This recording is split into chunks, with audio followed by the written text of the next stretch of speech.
અહીંયા આવેલો એ પોતાના જીવનના અપલિફ્ટમેન્ટ માટે, એક આધ્યાત્મિક વિકાસ માટે એક ઊંચો આદર્શ લઈ અને જો સાધુ ધર્મના માર્ગે જાય તો સર્વશ્રેષ્ઠ. એના જેવો ઉત્તમ રાજમાર્ગ કોઈ નથી.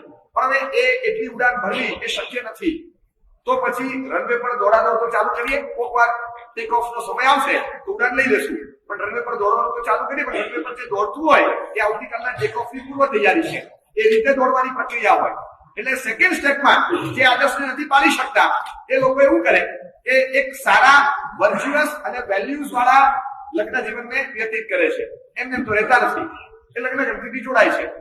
એ આખી લાઈફને સ્કેનર નીચે તમે પસાર કરો તો લાગે કે અત્યારે જે સર્ચ એન્જિન ચાલે છે ને એ આખી એક 4L ફોર્મ્યુલા પર ચાલે છે. Likes, luxuries and liberties. બસ આ 4 વસ્તુ મને મળવી જોઈએ. આ સિવાય કશું જોવાતું નથી. રૂપ અને રૂપિયા જોવાના ખાલી માત્ર 4 જ વસ્તુની વાત કરો તો કશું કઈ જોવા નથી તૈયાર. લુક્સ કેવા છે, લાઇક્સમાં કોમન છે કે નહીં, અને કયા પ્રકારની ઈચ્છાઓ રુચિઓ અંદર છે, લક્ઝરીઝ કેટલી મળે એમ છે અને લિબર્ટીઝ કેટલી મળે એમ છે. બસ આ સિવાય 5મો કોઈ પ્રોગ્રામ લગભગ ટીક કરતા પહેલા હોતો નથી. દેખાવમાં ઘણીવાર માર ખાઈ જતો હોય તો ના, બીજી બધી રીતે બરાબર છે. દેખાવમાં 20-30% માઇનસમાં જાય. એ ક્રાઇટેરિયા ચોક્કસ છે, વન ઓફ ધ ક્રાઇટેરિયા, પણ not one in the only one criteria. પણ એક મહત્વનો ક્રાઇટેરિયા છે, પણ એને નજરઅંદાજ કરી શક્યા. 20%-30% એનો માઇનસ હોય, પણ બાકી બધું ઓવર સ્કોરિંગમાં જતું હોય, બાકી બધા ફેક્ટર્સ બહુ સારા કામ કરતા હોય તો માણસ હા પાડી શકે કે નહીં. લુક્સ બરાબર નથી, ડ્રેસઅપ બરાબર નથી, ડ્રેસિંગ સેન્સ તો લોચા જેવી છે. હું ઘણી વાર દાખલો આપું. આમાં કેટલાય લોકો માર ખાઈ તો માર્કેટમાં એન્ટ્રી મોડી લેવાની. 24, 25, 26 તો ત્યાં સુધી તો એમ જ લાગે કે આપણે બહુ બધી નાના છીએ. અને એ પછી શરૂઆત થાય. સર્ચ કરતી વખતે પાછું એટલું સ્પેસિફિકેશન ને એટલા બધા ક્રાઇટેરિયા રાખીને કરવાનું, એમ જ લાગે કે મારા જેવો સ્માર્ટ બીજો દુનિયામાં કોણ. મેં 40 જોઈ, મેં 45 જોઈ, મેં 55 જોયા, મેં 35 જોયા. 35 ને ના પાડી તો હા ભાઈ એ કેવાનું હા, 32માં સામેથી ના આવ્યું. રિજેક્શન રેશિયો જેટલો ઊંચો એટલો આપણો સિલેક્શન ક્રાઇટેરિયા મજબૂત ગણાય. અને 25, 28, 30 સુધી વીતી જાય ત્યાં સુધી એમ જ લાગે કે હજુ તો ભાઈ એ શરૂઆત જ નથી. આ ઘણા બધા હોય આવા. રવિચંદ્ર અશ્વિન કહેવાય 29 સ્માર્ટ સ્પિન એની પાસે હોય, પણ 28-30 ના થાય પછી મેદાનમાં આવે. એટલે રેકોર્ડ કરવાના ચાન્સીસ બહુ ઓછા રહે. ઉંમર વધે પછી આવ્યા હોય. એટલે જે ઉંમર હતી એ ઉંમરનો ક્રાઇટેરિયા આપણો ભૂસાય. એટલે એક તો લેટ એન્ટ્રી લેટ લેતા હોય, અને એમાં સ્પેસિફિકેશન એટલા બધા હોય, અને પછી 14મા 15મા નંબરે એ વિચાર કરે એટલું હેવીલી કોમ્પ્રોમાઇઝ કરવાનો વખત આવે. પછી ટેમ્પરામેન્ટ થી રમવું પડે. તો હવે ખબર છે હવે 1.5 વર્ષ નીકળી ગયા, અને હવે ફ્રીક્વન્સી પણ નથી એટલી મીટિંગોની, પ્રપોઝલ્સની. તો પછી હવે કઈ હાથો પાડવી પડશે. અંદરથી પ્રેશર આવે, ઉપરથી તો આવતું હતું 6 મહિનાથી, હવે અંદરથી પણ આવે. બતાડતા નથી પણ અંદરથી આવે. અને ત્યારે એમ થાય કે પેલા 6 નંબરોને આપણે ના પાડી. શું જોઈને મેં ના પાડી મને કઈ ખબર નથી પડતી. એ પછી ના પાડી એની કરતા એમાં મને 20% માઇનસ લાગતું હતું, એને કરતા 30% માઇનસ છે. અને હું વિચાર કરું કે આ પાડું કે નહીં. એમાં કેમ મેં ના પાડી મને કઈ ખબર નથી પડતી. અને એટલો સ્પેસિફિકેશનમાં જતો હોય ને ખબર ના પડે. બહુ રફ લેંગ્વેજમાં કહી શકાય કે ઐશ્વર્યને ના પાડી પછી કસ્તુરબાને આ પાડે. કશું જોવાનું નહીં. એ પોતાનું મોઢું એકવાર હરી સમજો તો ખબર પડે. એટલા બધા વધારે પડતા લુક્સનો આગ્રહ હોય, લાઇક્સનો આગ્રહ હોય. આ તો ન ચાલે, આ તો ન ચાલે. ચાંદલો લાંબો ન ચાલે. ડ્રેસિંગ સેન્સ આ ઊંચા જેવી છે, બધું છે જ નહીં. આજે કમસે કમ માણસ મિટિંગમાં આવે. મિટિંગમાં તો અમારો સ્માર્ટ હોવો જોઈએ કે નહીં. આ જોતો કરો કેવો ટી શર્ટ પહેર્યો હતો. જીન્સના કઈ ઠેકાણા છે? જરાય ફાટી નહોતું.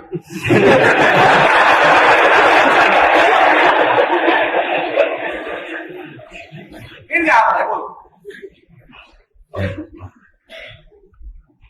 અકબંધ સંબંધ રાખવા માટે ફાટેલું જીન્સ જોઈએ છે. અને એવા નાના મુદ્દા પર કેન્સલ ના ચાલે, ના ચાલે. આ છે જ નહીં, ના ચાલે. આવા બધા મુદ્દા પર અત્યંત સંસ્કારી દીકરો કે સંસ્કારી દીકરી એ રિજેક્ટ થાય. હું ઘણી વાર કહું કે તમે શા માટે સિલેક્ટ ન કરી શકો? આ બધા ચેન્જેબલ મુદ્દા છે.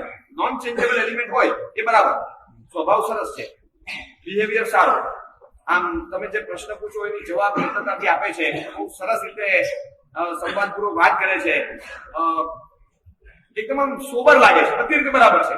ખાલી તમે જે કહો છો કે ડ્રેસિંગ બરાબર નથી, સેન્સ ઓફ ડ્રેસિંગ નથી, સ્માર્ટનેસ નથી દેખાતી, ઇંગ્લિશમાં કાચા લાગે છે, પ્રોનાઉન્સિએશન વીક છે, કોન્ફિડન્સ લેવલ જે જોઈએ એ ઓછું છે, ઓકે, આ બધા ચેન્જેબલ મુદ્દા છે. અને આગળ વધો તો કઈ પ્રોબ્લેમ ન નડે. આવામાં જો સંસ્કાર અને ધર્મ અને કુટુંબની શાંતિ જળવાતી હોય તો એ આગળ વધી શકે. હવે નાઉ ધ ક્વેશ્ચન કમ્સ કે how to answer the friend circle. એ લોકો પછી મેથી માર કરે, તે ઉતાવળ કરી હોય એવું અમને લાગે છે, પછી તો છેલ્લે તારો અધિકાર છે બોલે જ કે એ ટપથી તો મૂકે. એ લોકો આમ મૂકે તો ખરા, કારણ કે અમે લોકો જયારે 7 કપલ 8 કપલ ભેગા મળીને ફરવા જઈએ ત્યારે બાકીના બધા આવા હોય, એમાં પછી મારે કેવું દેખાય? તો તમે જે દેખાવો દેખાય ને બધા જોશે, સ્માર્ટનેસ ને બધાની સાથે કમ્પેર કરશે, બીજી વારમાં ત્રીજી વારમાં એ બધાને કોમ્પિટ કરશે, પહેલી વારમાં કદાચ પાછળ પડશે, પણ ત્યારે તમારી પાસે જવાબ જોઈએ આ તમે શું કર્યું? કઈ પ્રતિષ્ઠા થવાની હોય ત્યારે અમે ભગવાન બરાબર દીધા, આંગી બાકી છે.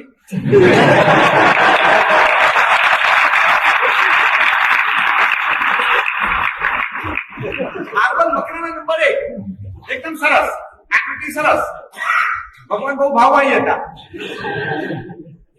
તો અમે બનાવી દીધા. હવે તમે જે બધી વાત કરો છો એ that is a matter of રચના, આંગી ડેકોરેશન બાકી જે થઈ જશે.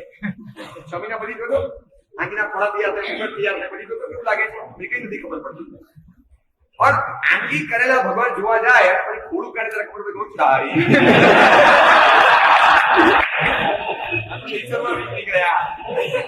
ફ્યુચરમાં બી હવે આ કરવાનું શું? આ બધા નોન ચેન્જેબલ. ચેન્જેબલ એલિમેન્ટ્સ નો આગ્રહ એટલો બધો રાખે અને એના કારણે નોન ચેન્જેબલ એલિમેન્ટ્સ એ નજરની બહાર જતા રહે.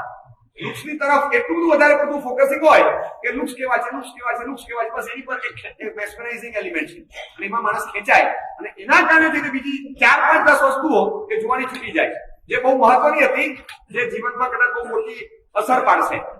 Looks can attack just one person. લુક્સની અસર કદાચ સારી પણ પડતી હોય તો એક વ્યક્તિ પર, પણ નેચરની અસર ખરાબ પડશે તો એ વ્યક્તિ 10 પર 100 પર પડશે. તો વધારે રેટિંગ આને આપવું જોઈએ, પણ એ ક્રાઇટેરિયા આપણી પાસે નથી, એટલે આ એક લુક્સ પર વધારે પડતો ફોકસિંગ થઈ જાય એ સ્વાભાવિક છે. બીજા નંબરમાં લાઈફ પર.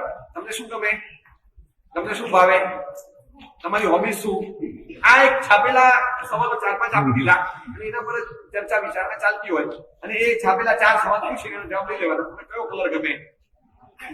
ઓબ્વિયસલી તમે જે શર્ટ પહેર્યો એનો જ બોલે.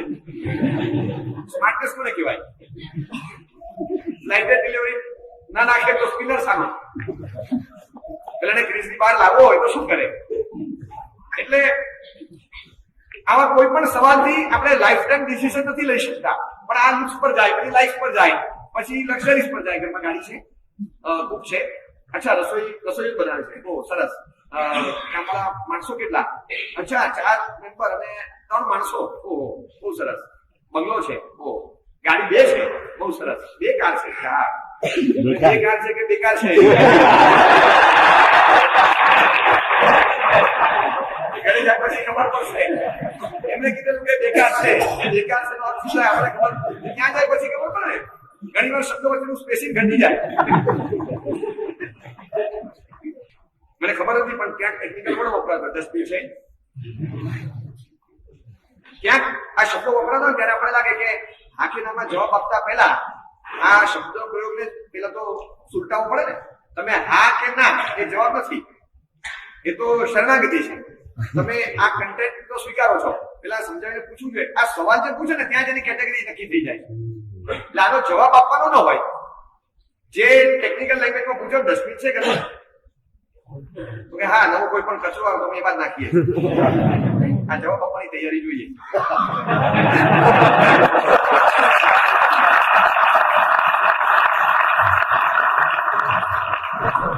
ડસ્ટબિન શબ્દથી જયારે આ પૂછા થતી હોય ત્યારે તમે સમજી શકો કે ફેમિલી લાઈફ કેટલી ડિસ્ટર્બ થઈ શકે. આ મેન્ટાલિટી એક 10% જગ્યાએ હશે, ભલે પણ આ શબ્દ પ્રયોગો શું સૂચવે છે? પણ એ લિબર્ટીઝ ની પાછળ જતા હોય પછી ધીમે ધીમે ધીમે એ વસ્તુ જાય. ક્રાઇટેરિયા તો હું છે ને તમને કહું કે આપણને ભલે રસ પડે કે ન પડે, પણ જે આ ગ્રંથો છે, જે સ્ક્રિપ્ચર્સ છે, જે નીતિશાસ્ત્રો છે, એટલા સરસ છે. આદૌ કુલમ પરીક્ષેત, તતો વિદ્યામ, તતો વય, શીલમ, ધનમ, તતો રૂપમ, દેશમ, પશ્ચાત વિવાહે. બસ એની પછી વિવાહ કરવો. પેલા 7 વસ્તુ જોઈ લેવી. ખરી સપ્તપદી તો આમાં છે. સપ્તપદી પહેલાની સપ્તપદી એવી સરસ. આદૌ કુલમ પરીક્ષેત, પહેલા એક 7 વસ્તુ મૂકી છે. હું તમારી ભાષામાં તમને સમજાવું. હું આ શ્લોક એટલે જ રાખું છું કે તમને ખ્યાલ આવે કે જે દિશામાં આ જ્ઞાનીઓએ કોઈ દિવસ પગ નથી માંડ્યો એ દિશા કેટલી સ્પષ્ટ છે એમની પાસે. ભલે ને દિશામાં જવાનું હોય કે ના જવાનું હોય, પણ એ દિશાનો મેપ આખો રોડ મેપ તૈયાર છે. જવાના નથી, પણ એ રોડ મેપ આખો તૈયાર કે કઈ રીતે જવાય, ક્યાં ટર્ન કરવાનું, ક્યાં ઉભા રહેવાનું, ક્યાં હોર્ન વગાડવાનો, ક્યાં ઓબ્ઝર્વ કરવાનું, બધું જોઈ લીધું. અને પછી દિશામાં ભલે જવાનું નથી, પણ કોઈ કે જવાનું હોય તો એમને ક્રાઇટેરિયા આપ્યો કે સૌથી પહેલા ફેમિલી બેકગ્રાઉન્ડ જુઓ, એ પછી સેકન્ડ સ્ટેજમાં એકેડેમિક બેકગ્રાઉન્ડ જુઓ, ત્રીજા નંબરમાં એજ ફેક્ટર, ચોથા નંબરમાં કેરેક્ટર, પાંચમા નંબરમાં લુક્સ, પછી લોકાલિટી અને ફાઇનાન્શિયલ બેકગ્રાઉન્ડ. આ 7 વસ્તુ જોવાની. આ જ વસ્તુ મૂકી છે. આ તો કુલમ, તતો વિદ્યામ, પછી વય એટલે ઉંમર, એજ ફેક્ટર, શીલમ, ધનમ, તતો રૂપમ એટલે કેરેક્ટર, પછી ફાઇનાન્શિયલ બેકગ્રાઉન્ડ અને લુક્સ. લુક્સને પણ ગણ્યા 6થા નંબરે. દેશમ એ લોકાલિટી કઈ છે, પશ્ચાત વિવાહ. હવે આમાં લોકાલિટીને 7મા નંબરે મૂકી છે. એટલા માટે કે સૌથી છેલ્લે જોજો, એ તો ચેન્જ થઈ શકે છે. આજે તમે પાર્ટીમાં રહેતા હતા, કાલે સેટેલાઇટમાં આવી જશો, એમાં કઈ એ લોકાલિટી ચેન્જ થઈ શકે છે. ફાઇનાન્શિયલ બેકગ્રાઉન્ડ 6થા નંબરે મૂક્યું છે, કારણ કે એ પણ ચેન્જ થઈ શકે છે. તમે જોયું ત્યારે બહુ સારું હતું, પણ પાછળથી ધબડકો થઈ શકે. પેલા એટલી સ્ટ્રોંગ પોઝિશન નહોતી, 5 વર્ષ પછી તમારા પગલા ફળ્યા કોકના અને ખરેખર ઘરમાં લક્ષ્મીજી આવ્યા હોય તો લક્ષ્મી વધે, તો એ બેકગ્રાઉન્ડ આખું વધારે ફર્ટાઇલ બની શકે. 2 વસ્તુ ચેન્જ નથી થતી જલ્દી. જે એકેડેમિક બેકગ્રાઉન્ડ તમે એમાં બીકોમ વાંચ્યું હોય તો તમારા ગયા પછી એમબીએ ની થાય બીકોમ જ રહેશે. અને ફેમિલી બેકગ્રાઉન્ડ તમે ગયા એ વખતે ઘરમાં કાંસુ હતું તો કાંસુ જ રહેશે, સાસુ હતું તો સાસુ જ રહેશે, ત્રાસુ હતું તો ત્રાસુ જ રહેશે. એ જે વસ્તુ છે ફેમિલી બેકગ્રાઉન્ડ અને એકેડેમિક બેકગ્રાઉન્ડ, આ બે લગભગ ચેન્જ નથી થતા. એને પહેલા ને બીજા નંબરે મૂક્યા. પ્રાયોરિટી પણ તમે જુઓ, તતો રૂપમ, તતો ધનમ, આમ તતો પછી પછી પછી પછી એમ એમણે ક્રમ બતાવ્યો. માત્ર આઈટમ લિસ્ટ નથી આપ્યું, આઈટમ લિસ્ટ ની સાથે ન્યુમરસ આપ્યા, નંબર આપ્યા કે કયા નંબર પ્રમાણે જુઓ. ફર્સ્ટ પહેલા નંબરમાં તમે આ ફેક્ટરને જુઓ. સૌથી પહેલા ચેક કરો કે ફેમિલી બેકગ્રાઉન્ડ શું છે. એટલા માટે કે એક ગેરમાન્યતા દૂર થાય કે marriage is not coming together of 2 individuals, marriage is coming together of 2 families. 2 પરિવારોનું જોડાણ છે, 2 વ્યક્તિઓનું જોડાણ નથી. 2 પરિવારો વચ્ચે જોડાણ થાય છે, એટલે ફેમિલી બેકગ્રાઉન્ડ જોવું પડે. એટલે ઘણા બધા ડિસ્ટર્બન્સીસ ફેમિલી બેકગ્રાઉન્ડ વીક હોવાના કારણે થાય. દીકરી ફોન કરે બપોરના 1 થી 3 ના ફોન કોલ્સ બહુ ડિસ્ટર્બિંગ હોય ઘણી વાર. એ ખાલી આટલું બંધ થઈ જાય ને, બપોર 1 થી 4 ના ફોન કોલ્સ બંધ થઈ જાય તો બહુ રેશિયો નીચે આવે. એ ફોન કોલ્સમાં કશું ના હોય, અહીંયા જે તકલીફ પડતી હોય તો શેરિંગ થાય. એટલે સામેની બધી મારે આટલું કામ હોય, આમ થાય, થાકી જવાય, પછી હું શું કરું મને તો ખબર નથી પડતી. આ કઈ રીતે કરવાનું, બધું એક પછી એક મારી પર બધું લોડ આવ્યા કરે છે. એટલે પછી સામેની થોડી ટિપ્સ મળે. A good consultant leads to a good fortune. જો બધું કામ આપણે છે ને ઝડપથી નહીં કરતું, તારી ટેવ છે, આ તારી ટેવ સુધાર, બધું ફટાફટ પતાવે છે ને, કલાકના કામમાં 1.5 કલાક કર, કરી દો. કઈ તારા સાસુની એવી કે ઉંમર નથી થઈ, મારથી 2 વર્ષ ના, હજી તો 52 ના છે. ગયા વખતે વર્ષી સાથે બધી રસોઈ નહોતા કરતા, હવે થાકી જાય છે ને, થાકી જાય. એ બધું આપણે કરવાનું નહીં, તો તું જેટલું માથે લઈશ બધું તારી પર આવી જશે. એ તો થોડું ધીમે ધીમે કરતા શીખવાનું. હું થાકી ગઈ 2 વાર તારે બોલવાનું, બધું આપણું થઈ જાય. આપણી ટિપ્સ મળી હોય ને, અનુભવીની ટિપ્સ હોય પાછી.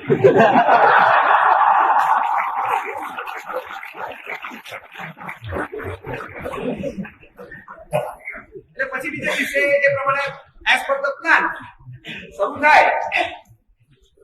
કોઈ પણ ટેરરિસ્ટ હોય ને એની પેલા પ્લાન બતાવે, પછી અટેક કરે. અને એક્સપ્લોઝિવ જે ફૂટે અને એમાં બચારો જે શહીદ થઈ જાય એનું શું? એટલે કોઈ દિવસ છે ને આવી બધી ટિપ્સ લેવી નહીં. આપણે કઈ રીતે ગયા છે અને કઈ વસ્તુ માટે ગયા છે